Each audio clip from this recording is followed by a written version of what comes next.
Shri Krishna Chaitanya Prabhu Nityananda Shri Advaita Gadadhar Shivasadi Gaura Bhakta Vrinda Shri Krishna Chaitanya Prabhu Nityananda Shri Advaita Gadadhar Shivasadi Gaura Bhakta Vrinda Hare Krishna Krishna Krishna Hare Hare Hare Rama Rama Rama Hare Hare Hare Krishna Krishna Krishna Hare Hare Hare Rama Rama Rama Hare Hare Hare Krishna Krishna Krishna Hare Hare Hare Rama Rama Rama Hare Hare Hare Krishna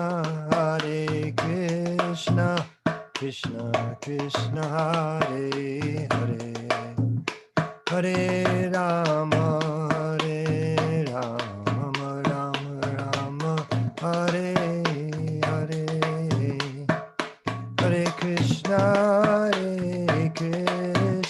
Krishna Krishna Hare Hare Hare Rama Rama Rama Hare Hare Hare Krishna Krishna Krishna Hare Hare Hare Rama Rama Rama Hare Hare Hare Krishna Krishna Krishna Hare Hare Hare Rama Rama Rama Hare Hare Hare Krishna Krishna Krishna Hare Hare Hare Rama Rama Rama Hare Hare Jai Krishna Pranamansa Paribraja Kacharya Sto Tirusata Shri Srimad A.C. Bhaktivedanta Swami Maharaj Prabhupada Ki Jai Ananta Koti Vaishnavrinda Ki Jai Namacharya Srila Haridas Thakur Ki Jai Prem Sakaho Shri Krishna Chaitanya Prabhu Nityananda Shri Advaita Gadadhar Shiva Sadi Gaur Bhaktivinoda Ki Jai Sri Sri Radha Krishna Gopinath Sham Kund Radha Kunigiri Govardhan Ki Jai Vrindavan Dham Ki Jai Navadip Dham Ki Jai Jagannath Puri Ki Jai Gangamai Ki Jai Jamunamai Ki Jai Tulsi Devi Ki Jai Bhakti Devi Ki Jai Samaveta Bhakta Vrinda Ki Jai. All glories to the assembled devotees. All glories to the assembled devotees. All glories to the assembled devotees. Gaur Premanande. Hari Hari Bol. Now, one little piece more of work. Let me get rid of this double device thing.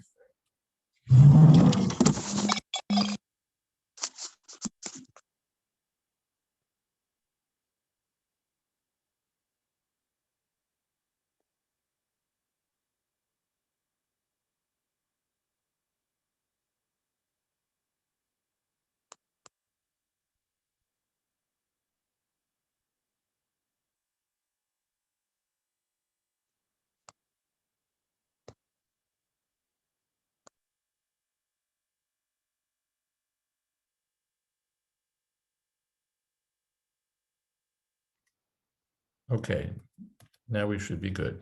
I think so. You can hear, right? Okay. And let's see if I can hear. I probably can. Okay.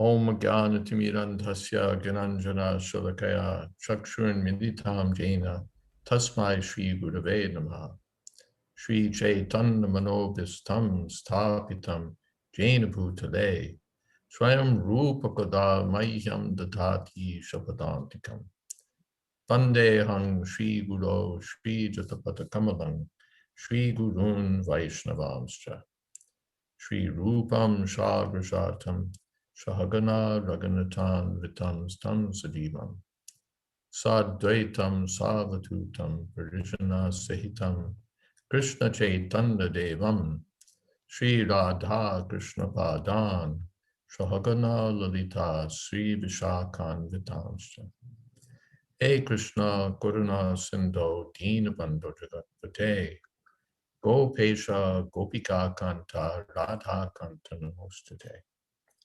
Tapta Kamshana Gaurangi Radhe Vrindavaneshwari Vrishabhanu Sute Devi Pranamami Hori Priye Vancha Kalpatarubhyascha Kripa Sindho Pyevacha Patita Nam Pavanebhyo Vaishnavebhyo Namo Namah Shri Krishna Chaitanya Prabhu Nityananda Shri Advaita Gadadhar Shiva Shadi Gaur Bhaktivinoda Hare Krishna Krishna Krishna Hare Hare Hare Rama Rama Rama Hare Hare.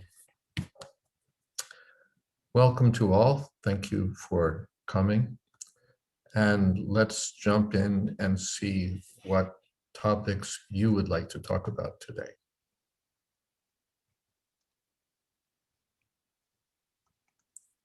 Hare Krishna. Hare Krishna. All right, done. I hear an echo. Did you ever touch upon your Varnashram system talk? Did I ever touch upon the Varnashram system? Yes, I believe that was going to be your next subject after the 4 regulative principles. No, I don't think that was going to be my next subject. That's an endless subject. I think what we decided by popular demand of Kamalini Mataji and you, I think also, is that we would touch upon whatever people want to touch upon rather than theming the Istagosthi with, we're going to talk about this, we're going to talk about that. The 4 rules one just demanded to be talked about, but I think we'll just take whatever questions come. Is that all right? Yes, I apologize. I had asked because I had one question about the Varnashram system and I just wasn't sure if you had covered it. No, that's welcome. Also, apart from questions, if you have something, some reflection or some thought or some, something that you experienced or thought about during the week, feel free to bring that up. It doesn't always have to be a question. Okay, let us hear your question, and then Tulsi Priya has one. Thank you. Last time when you spoke on the Bhakti Center, I had asked about women's Dharma, and we never got to finish it because we only had 5 minutes left of the class. And I don't think there's anywhere specific that talks about this, and I know it's harder given that the true Varnashram system barely exists today, and just modern society, the culture makes it hard for it. But from just hearing and what I've read, it sounds like women is in their own separate category in the Varnashram. Though when I've had this debate, you don't have to read Srimad Bhagavatam to find that out. Women are always in their own separate category. But then when I brought that up, there are some who argue that, and this sounds like the Indian caste system, the Asuric Varnashram, but that the female takes the father's Varna, and then when she's married to the husband, she takes the husband's Varna. But that just sounds like, again, if you're born into a Brahmin family, then you're considered a Brahmin. But the argument is no, you must develop the qualities. And then I think we mentioned this, that females, no matter if you're married to a Brahmin man, husband, a Sudra man, the role is exactly the same. So it makes me think that women are their own separate category. Can you, Women, I guess, women are definitely their own separate category. They've been their own separate category since time immemorial. That's the one thing that's sure. But you're asking about within the context of Varnashram. Yes, therefore, when Narad is describing to Yudhisthira the categories, he describes Brahmin, then Kshatriya, then Vaishya, then Shudra, then women as a separate category.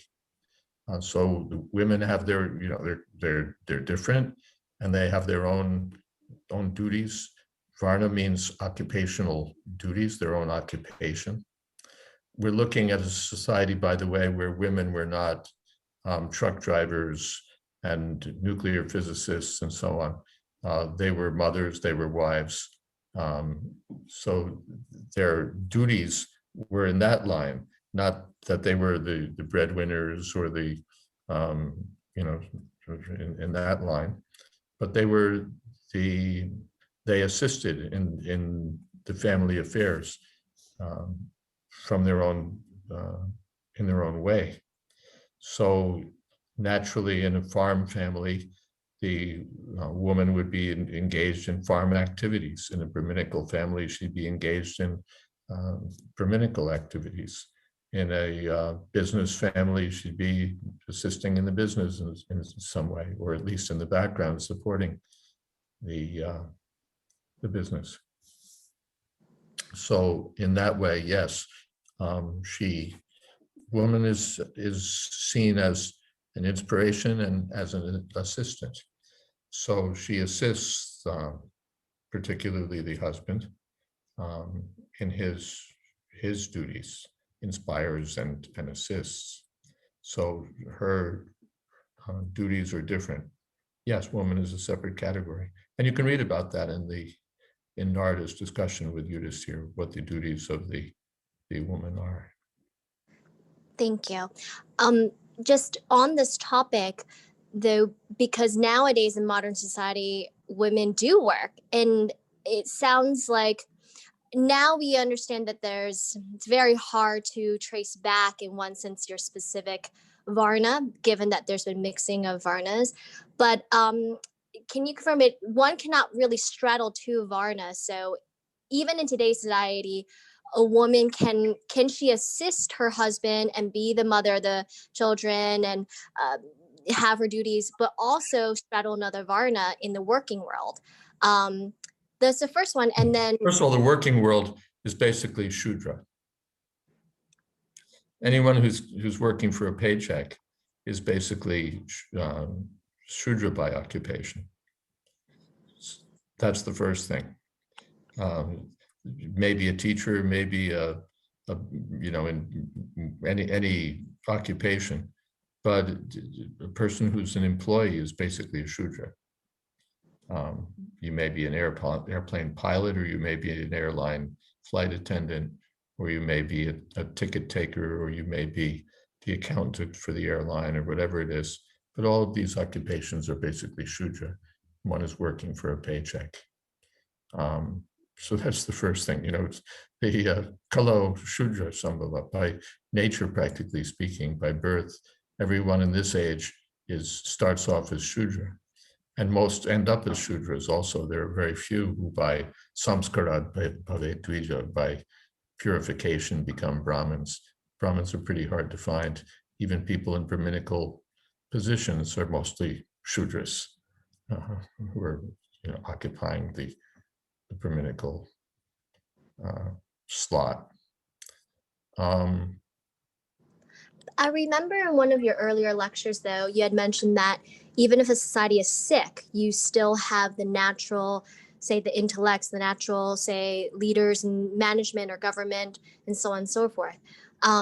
So yes, even though a Sudra takes a paycheck, would you argue, and one person that comes to mind is, for example, Vice President Kamala Harris. She's a female, has children, is married, but she is now in a government role. So it sounds like she straddles the Kshatriya and the women category. is that possible? But she also gets a paycheck. So it doesn't seem as clear in modern society. And of course, I've heard the argument that it's just, there's a very specific definition. So there are no more Kshatriyas. There barely any definition. That's what we see as Kali Yuga, that Shudras take the post of head of state. So you get Shudras as the head of state, you get women as the head of state, you get at best Vaishyas as the head of state, but you don't get Kshatriyas in this age, practically speaking, rare to find. So the first thing, let us not forget that the real thing is that the real ultimate duty is Krishna consciousness. This Brahmana, Kshatriya, Vaishya, Shudra, this is just to support Krishna consciousness. Tapumbir dvija shreshta varnashrama vibhagasha svanustitasya dharmasya sangsidhir paritoshanam. The purpose is that everyone should be engaged in such a way as to satisfy Krishna. Dharma svanustita pumsam vishvakshena katasuya notpadaye didiratim shramevi kevalam. Even if one performs one's prescribed duties very nicely according to the varnashram system, if one doesn't develop the eagerness to hear about Krishna, to become Krishna conscious, he's wasting his time, he or she. So this, even Chaitanya Mahaprabhu, when he was discussing with Ramananda Roy, what's the, what should one do? And then the Ramananda Roy quoted Varnashram of Acharavata Purushena Parapuman Vishnu Radyate Panta Nanyatato Shkaram. There's no other way to satisfy Lord Vishnu than to perform one's duties in Varnashram. Chaitanya Mahaprabhu, Eho Bhaya, this is just external. Tell me something more. This is external.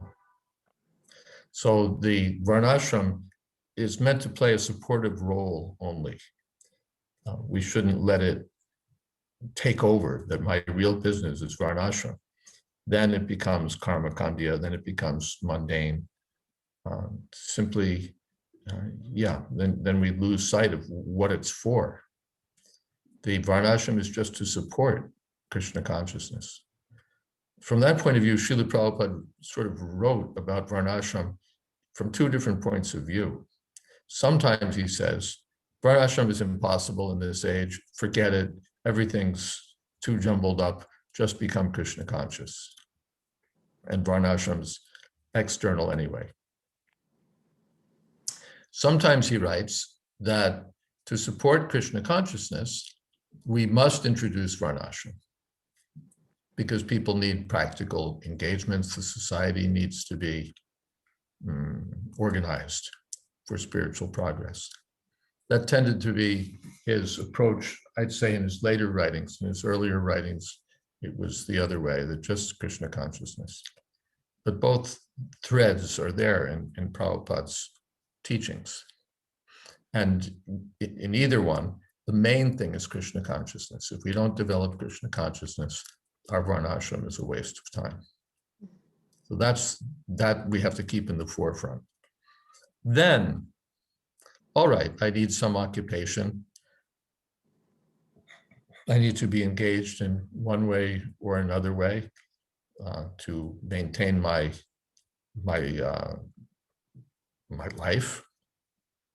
So then Brahmana, Kshatriya, Vaishya, Shudra, according to one's qualities and the way one works, these four divisions are given. And as far as possible, it can be organized. It won't be perfect. It won't even approach what it was supposed to be in previous ages, but still it provides a useful organizing principle which can help us have a spiritually directed society. You need to have, just as you need arms, legs, a belly, a head. So the social body also needs legs, head, and so on, needs all the parts in order to function nicely. So that these are sort of our starting points for Varnashram. Then we fill it in and we say, okay, this person engaged this way, this person engaged that way. But first thing we need to see is, well, why are we doing this? We're doing it to help in the real mission of human life, which is to develop Krishna consciousness.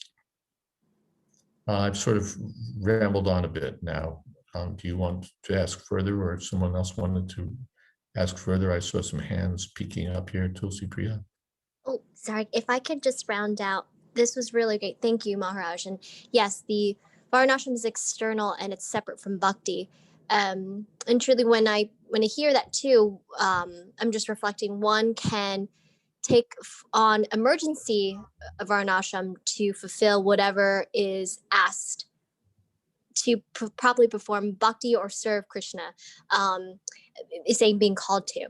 I guess on this one point, I was just thinking if you could just touch upon, while yes, the Varnashram is separate, I just thinking even in today's society, if the woman's role is separate, and her role is very defined, if we look at, and I'm not sure if we can look at the deities or the celestials as even examples. They're more empowered beings, and but if you look at, for example, Durga, she has a role. It's almost not, I'm not saying she's working, but if you were to draw it to somehow parallel to us today, there are females in quote unquote working roles or having specific duties. Durga has a role with Maya, Saraswati with music and education, even well, I guess you can say Parvati, which is the female extension, which Durga comes from, while Parvati is serving Shiva.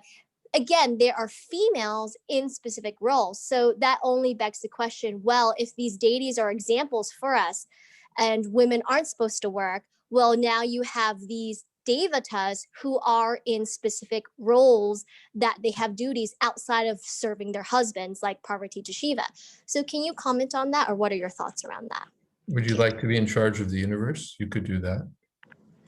I wouldn't, nor would I ever be capable of. But my comment is that there are female devatas in specific roles, which you would say that the Varnashram system would say women aren't supposed to take. But if we look to the devatas as examples of how we should, I would say, live our lives, but they're also empowered beings, then how do you reconcile that?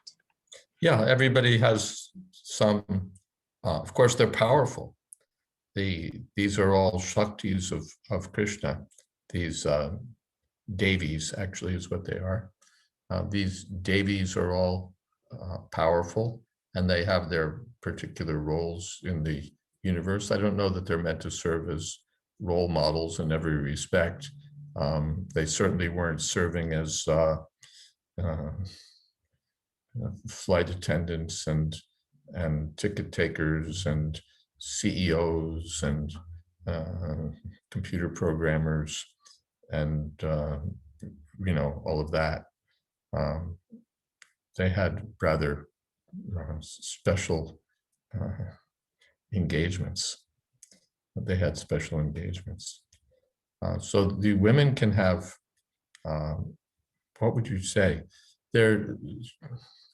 It's of course a great topic, but the first, can't they also do this apart from serving their husband? Can't they also do this?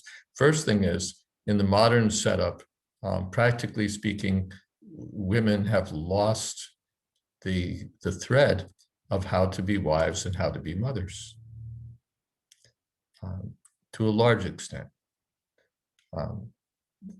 They don't know how to be wives, and they don't know how to be mothers.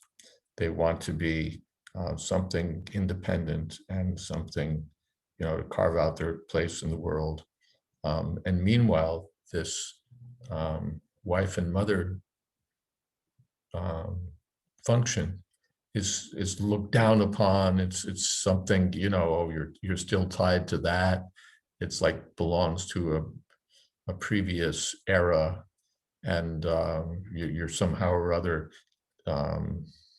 being kept down, and you're so sad that you couldn't realize your full potential, and so on. This modern view is very much at odds with the extreme,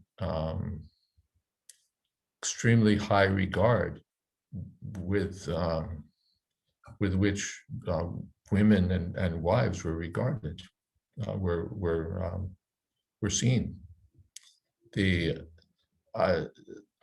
One of the things I do when I visit various places like Honolulu or Charlottesville, I'm looking for a good place to chant my rounds.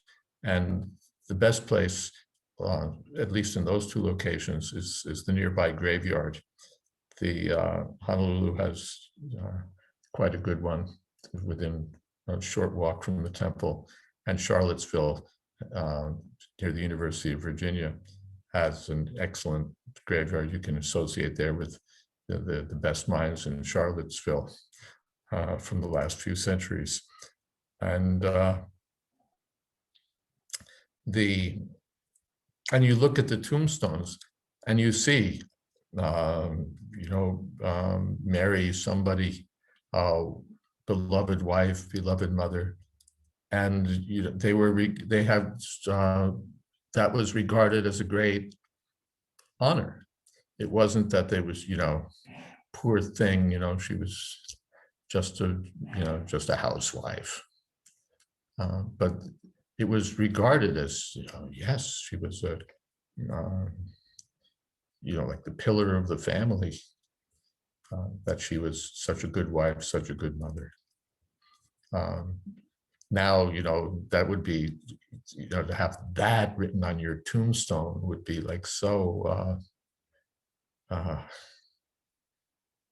what should we say, demeaning. It would be so demeaning. But it's a great credit. It's a great credit to be an inspiration to the husband, to be an inspiration and companion to the husband, to be an excellent mother for good children. It was seen as excellent, and now it tends to be lost. And even the various arts and capabilities that women had in those roles as mother or as wife, or like, how do you do that? I don't know if I could do this. A woman doesn't, she's married, she doesn't know how to cook. Simple thing, like any Indian 12-year-old girl knows how to cook, but a modern American woman doesn't know exactly what you do in the kitchen except nuke something. There's quite an interesting, it's less interesting these days. Anyway, there was a blog that Urmila Dasi pointed me to, written by an Israeli woman who had been a very modern woman, very a real feminist and a free thinker and a sort of loose as a goose kind of young lady.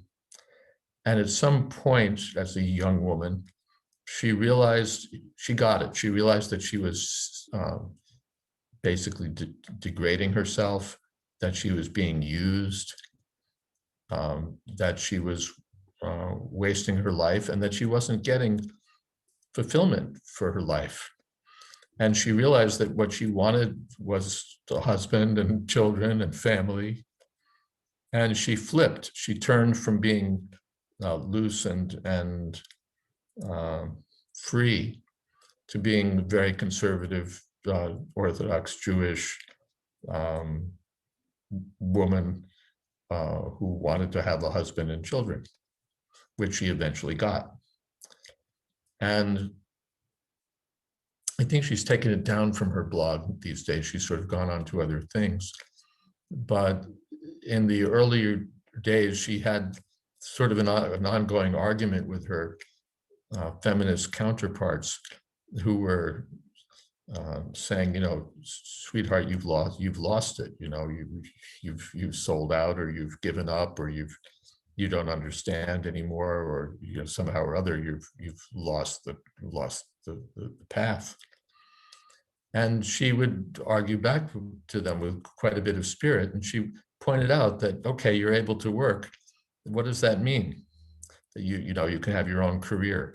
It means that you have to pay for your transportation to work, which is always the biggest part of modern expenses in life. You have to pay for transportation. You have to pay for your work clothes. You have to pay more money to eat because you have to, eat outside on the job and so on. You have to pay for the various educational functions associated with your work. You have to pay taxes, you have to pay this, you have to pay that. And at the end, what do you have? You have enough money left to pay for childcare. Enough to pay for some other woman to take care of your kids. So what are you doing? That was her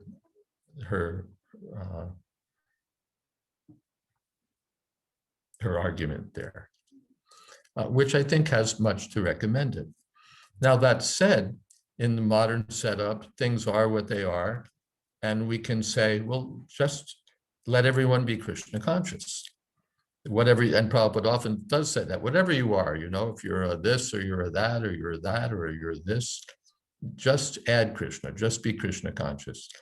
Because our purpose is not to fit everyone into a rigid varnashram category or to make sure that everyone's engaged according to the rules of varnashram. Our purpose is to see that everyone's Krishna conscious. So if you already have a career, you already have a this, you already have a that, just be Krishna conscious, and that will perfect your life. That's the most important thing. Thank you so much. Thing. Thank you. Hare Krishna. All right, who's next? Yes, Tulsi Priya. Hi, Krishna Maharaj.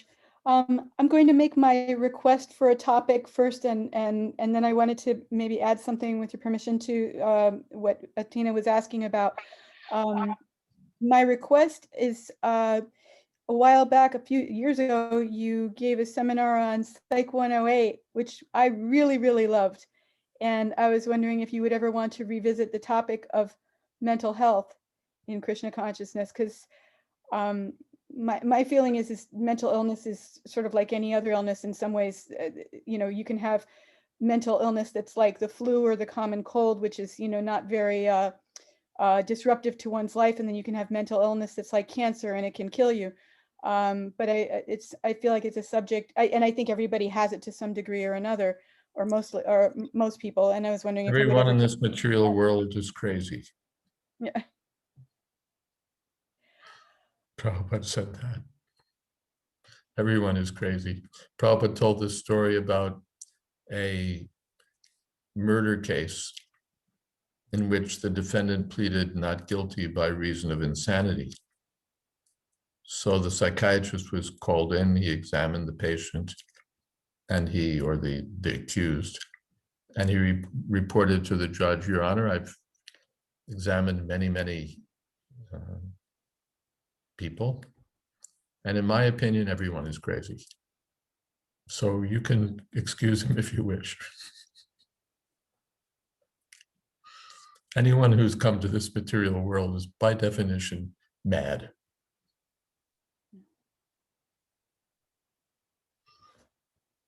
Could I address something that Athena was asking about? Sure. You have to ask your husband, then you can, if he lets you. My dear husband, may I speak to Athena? Please. Okay. So when you were speaking, one issue that I've had, and I sort of resolved it in the course of hearing this whole conversation, is that when we talk about marriage in the Vedic system, there's the idea of anuloma and pratiloma. And so anuloma is when a man marries a woman from an equal caste or lower. And pratiloma, maybe I'm getting it backwards, pratiloma is when a man marries a woman from a higher caste, which is considered less desirable. And I was thinking, well, if a woman isn't a brahmana or a kshatriya, on her own, then why is this Anuloma and Pratiloma? And then it came to me during the course of this conversation you were having with Athena, is that the role of mother and wife is so important, that if she has the nature being brought up in a Kshatriya family or being brought up in a Brahmana family, if she has the nature of the Kshatriyas or the nature of the Brahmanas or the nature of the Vaishyas, that role in supporting the husband and in raising the children is so critical, because then she's in line with the husband, and it's able to perpetuate whatever values the family has properly. And so I remember once, you know, that author who wrote The Legend of Bagger Vance, Stephen Pressfield. He's written a lot of good books, and he wrote he's written these historical novels about the Spartans in Greece, and I read one just to see what other kind of writing he did. And the way they described the women in ancient Sparta, how fierce they were, and all they were doing was raising children to be Spartan warriors, you know, but they were completely different from any other kind of woman. You know, a Spartan woman was not your average village woman in a farm, you know, working on a farm. She was she had the Kshatriya nature, but her whole role was to raise children to become Spartan warriors and to support a Spartan husband and to hold the household together when the husband was at war. So I think what you're saying about the role of wife and mother being, you know, minimized and degraded is true, because when you see, and in the Bhagavatam and Mahabharata and Ramayana, these roles that women play, even though they're only supportive, they are so powerful, so powerful. And Ravindra Prabhu has been reading, actually now I don't remember if it's Ravindra Prabhu, we were reading about Rukmini writing to Krishna to come and, you know, rescue her and marry her. And I'm thinking, this is a young girl who's living behind palace walls, doesn't know anything about men, doesn't know anything about the world except she hears through her family. And I mean, I know she's Rukmini Devi, but the idea is that this is a very sheltered person, only doing what is given to her and her family to do. And yet she's so bold. She's so bold that she goes after the Supreme Personality of Godhead for her husband with no, you know, she's been so protected, but at the same time, her nature has been so developed. And I think, you know, Athena was talking about using these, taking these personalities as examples. And I think we can't emulate them or imitate them exactly, but we can see that even somebody who's protected and sheltered and not out in the world can be a very bold and determined person and get what she wants and accomplish her goals. But those goals are within a certain range of behavior or a certain environment that is the most powerful for them. So those are my 2 cents. Also, it appears the nature of a woman is she wants a man who's better. She doesn't want somebody that she's going to have to drag around through life. She wants someone who's superior. So from that point of view, this Anuloma, Pratiloma analysis is there. Not that a woman marries a guy that she has to like instruct and somehow or other kick to get him to do things. He should be the natural leader. Then she's happy. I got a guy who takes charge. Yes, Radhe, I see a hand there. I was just hearing about Rukmini being so sheltered, and then I was thinking, my worldview, my ISKCON Krishna conscious view has changed a lot having a child who's 3 years old, and a lot of things come up about things like Disney movies or learning, like the books that we read. Just for a child to learn, there are so many educational books that aren't necessarily Krishna conscious, but they improve his vocabulary, they improve his ability to read Bhagavatam eventually. And I was reading just a couple days ago the pastime of Rishya Shringa and how sheltered he was under Mrigi, that when women came, he had never even heard of women. And Prabhupada writes in the purport how very easily he was susceptible to the desire for sense gratification that he had never experienced or never been taught.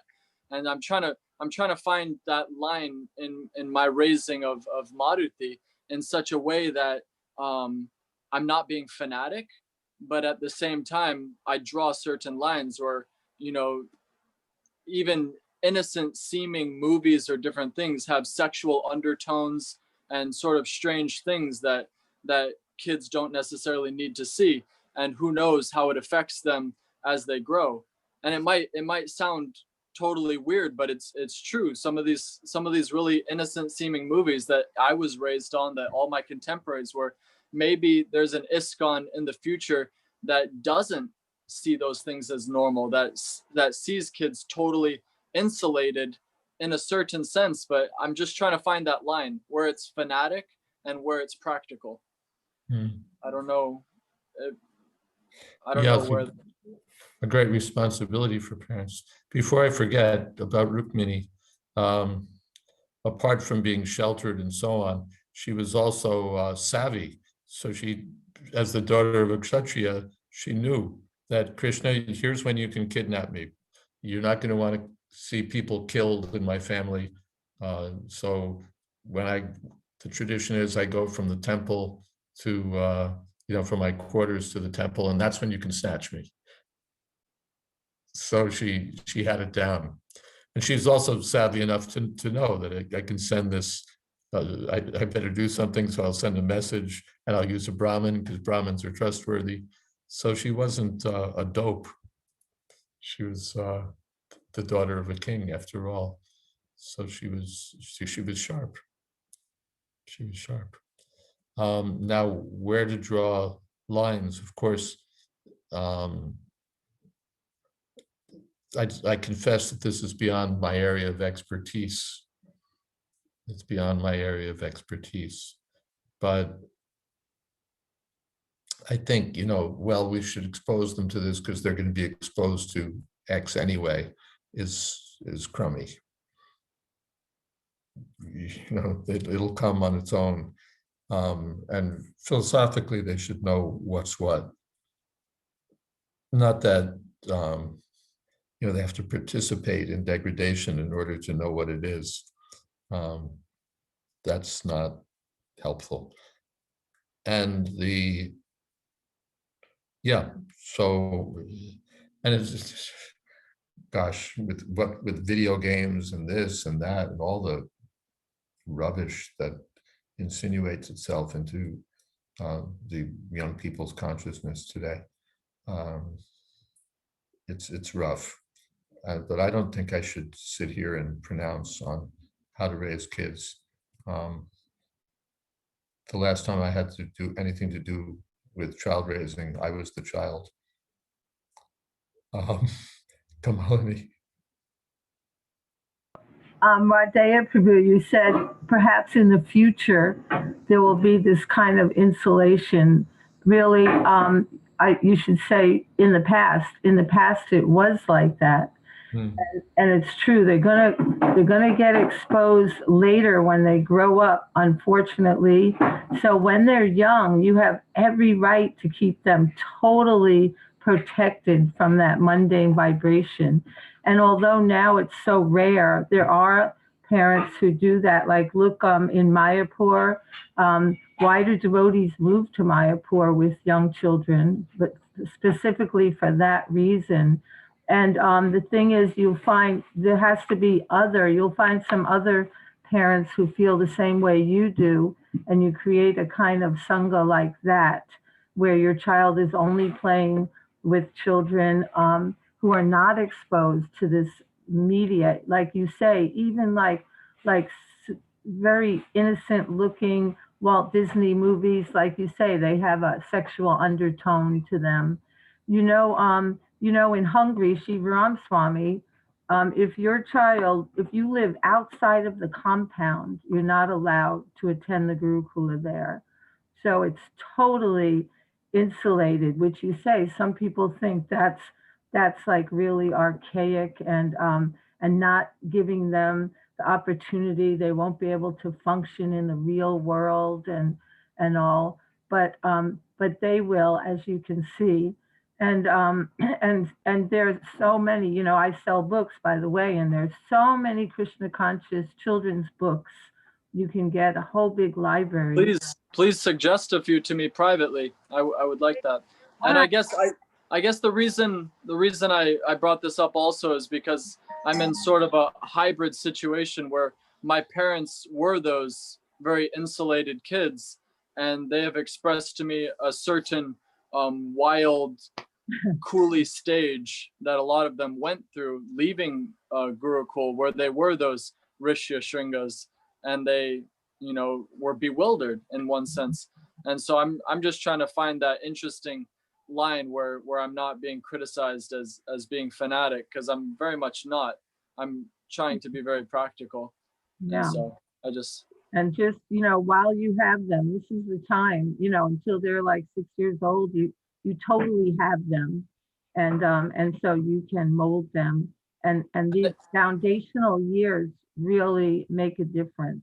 But especially following the 4 regs, the 4 rules seminar, in which gambling is such an interesting topic, where I have, I wouldn't say no problem, but I have much less of an issue with it than in regards to with a child who wants to sport with this ball, that ball, or who wants to, you know, read something that may not be Krishna conscious, or who has, you know, in school you have a soccer team or this or that, and I'm trying to figure out where that line is for children, because for adults you can draw those no gambling lines, but for a kid they're gonna play with whatever. Well, look at our Vrindavan Gurukula. I mean, they have the soccer champion, right, team. And I'm curious what you would say about that, Maharaj. The Vrindavan Gurukul soccer and basketball teams. And, I don't Well, know. again, I sort of resigned myself to the sidelines on this one. Okay. I have my biases. I have my thoughts about the matter, but I don't think I'm in a position to present myself as an expert on the subject, simply because I have no, you know, I feel like a backseat driver. I've never driven a car in my life, but I'm telling the driver how to do it. really? Okay, I'll resign the topic from this forum. One thing, the reinforcing something Kamalini said, in your community, Urmila had a school some time back, and I remember it was controversial because her principle was, if you're watching television at home, you can't come to my school. And parents were objecting, and, you know, this is fanatical. And she said, you know, I'm not saying that this is the way schools have to be, but this is my school and this is how I'm doing it. You know, if your kid is watching television at home, send them to another school. But in my school, if they're watching television, then they're not. They're expelled. Yeah, basically they're not meant to be here. And you may say, well, how does she know? Hold on 1 second. Let me dispose of this call.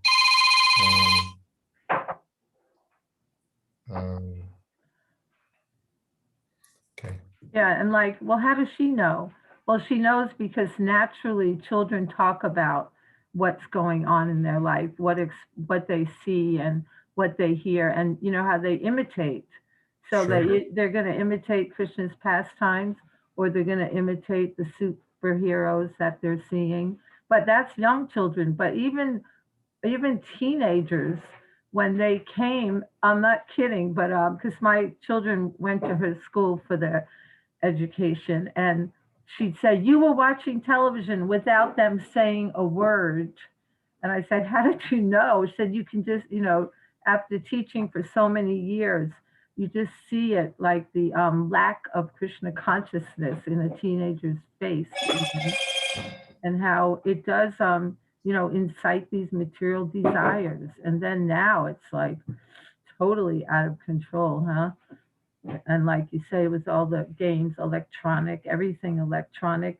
Even now they have, you know, you've seen baby strollers now. They have a little iPod or something that hooks onto the baby stroller for like a 4, 5, 6-month-old baby, so they can be watching a movie while they're outside instead of seeing the trees and the fresh air.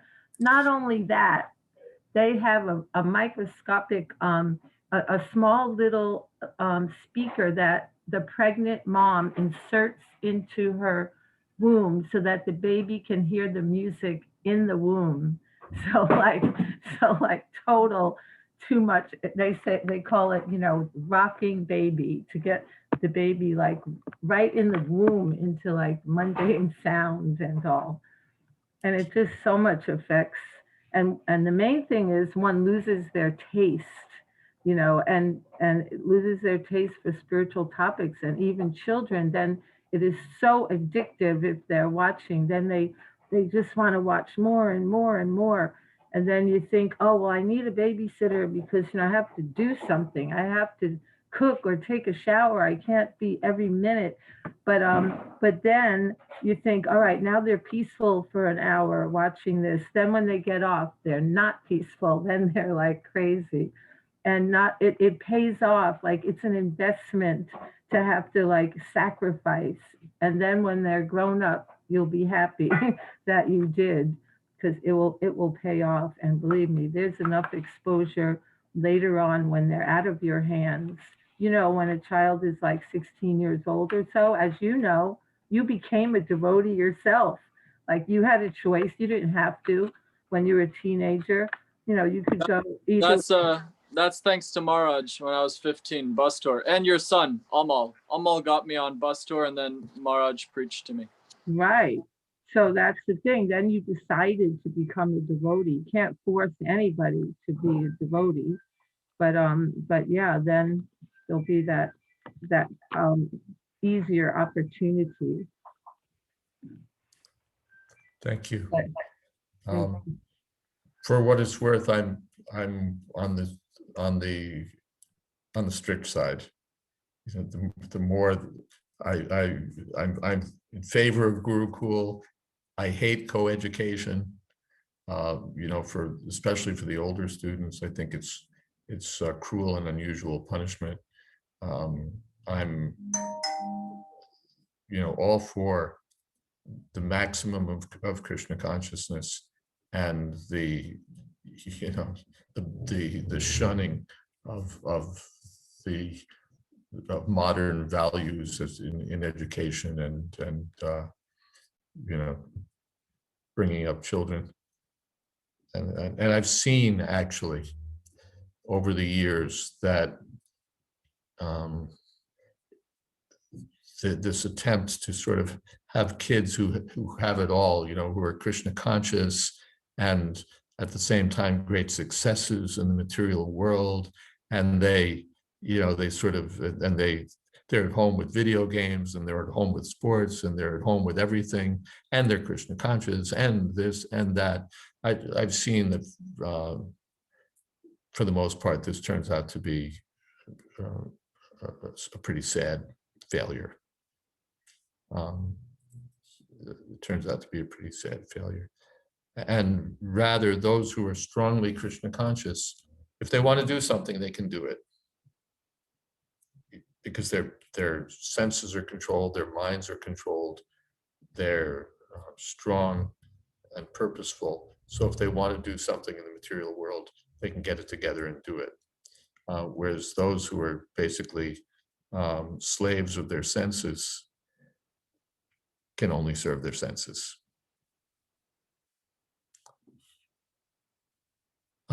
There's a couple of comments in the chat box, which let us see.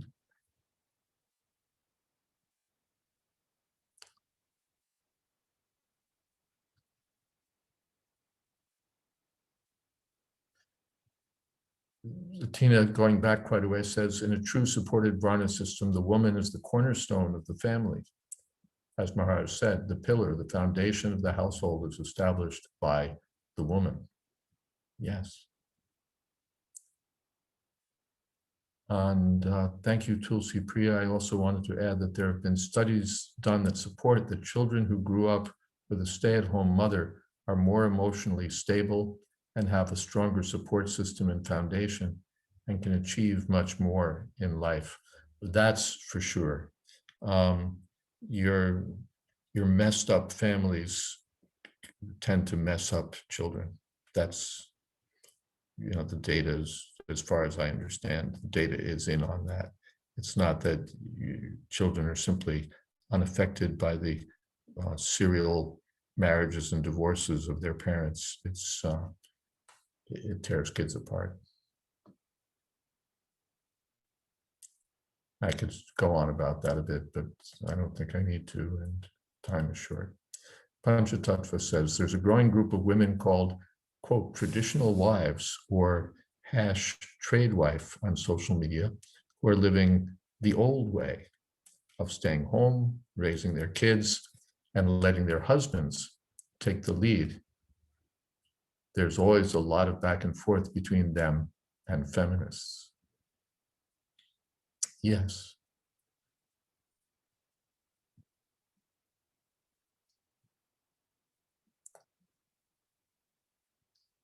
Venkatesh says, what if someone asks, where are those kids now who are raised in traditional style?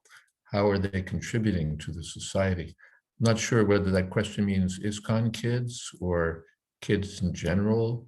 I mean, we have whole histories, both in Krishna consciousness or even, American history of kids who were brought up in traditional styles, so to speak, and who were, made huge contributions to society. I don't know. I'm not quite sure what the. Both the ways, Maharaj. Both ways. Well, the Bhagavatam is full of people who were brought up in, traditional style, who made, Yudhisthira Maharaj, Parikshit Maharaj, practically everyone, it was the norm to be brought up in Vedic culture. And then they contributed things like, writing Chaitanya Charitamrita and, so many things. So the world has been full of the history of the world is full of great people who were raised according to what we call more traditional values. And I don't know that we've improved on the matter by having, low lives in positions of leadership and responsibility. I think I'm glad that Kali didn't become the king and that Parikshit Maharaj drove him out. And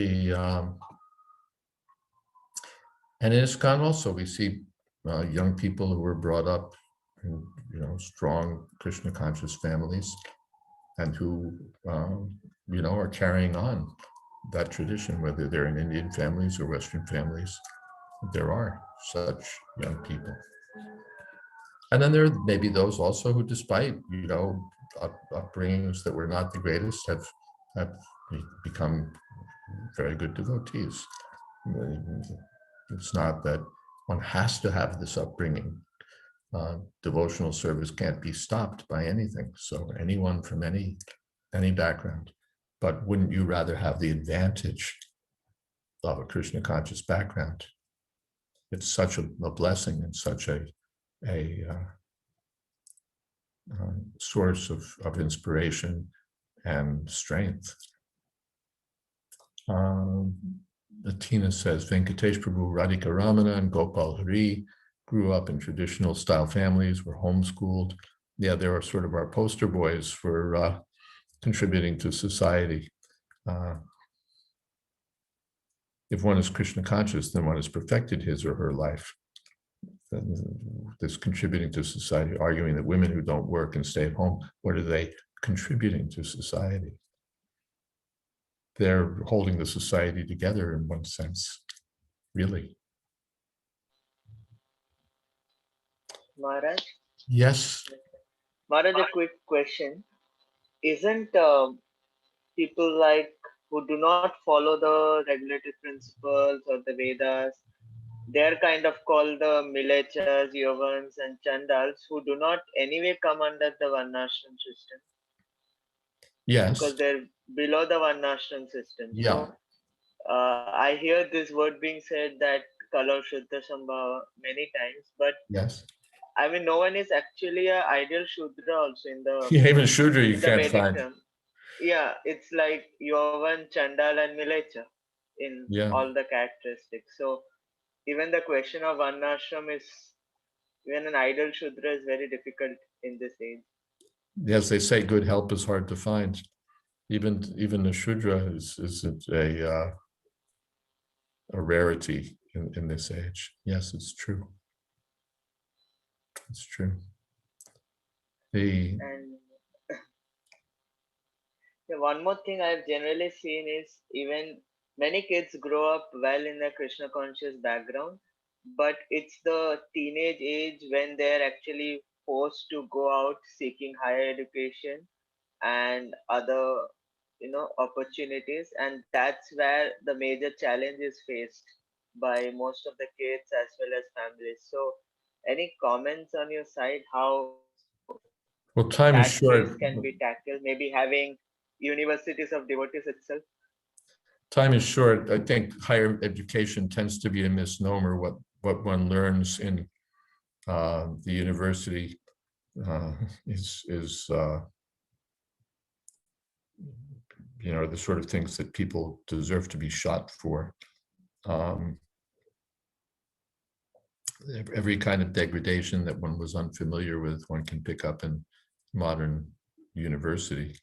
And I was talking about this one time to some students from where's that place in west coast of India? I always forget the name of the place. University. Pune? Hmm? Pune? No. South Pune. Suratkal? Goa? Manipal? Manipal. Thank you. Oh, Mani. I was speaking to some students at Manipal, and I was sort of running down the American university for its degradation, and and they can't shut back and say we have all this here. The same American style degradation has come very fast into Indian higher education also. Although I still suspect that the Americans are ahead, but anyway, Prabhupada called the educational institutions slaughterhouses, and I strongly agree with Prabhupada's assessment. Maybe I should leave it at that for lack of time to expand on the subject. Yes, because it's not only what you learn in terms of skills and knowledge, but what values you pick up, what behavior, I was at Oxford, the premier, like by anyone's assessment, it's in the top 3 universities in the world. And you hear from my student friends what's going on there. The students are staying up to all hours of the night drinking, and then they get up for their first class at 11 o'clock in the morning. And they're brilliant students or what have you. But in terms of control of the mind, control of the senses, cleanliness, discipline, they're not out of animal life. They're not out of animal life, and that's Oxford. That's like the premier institution.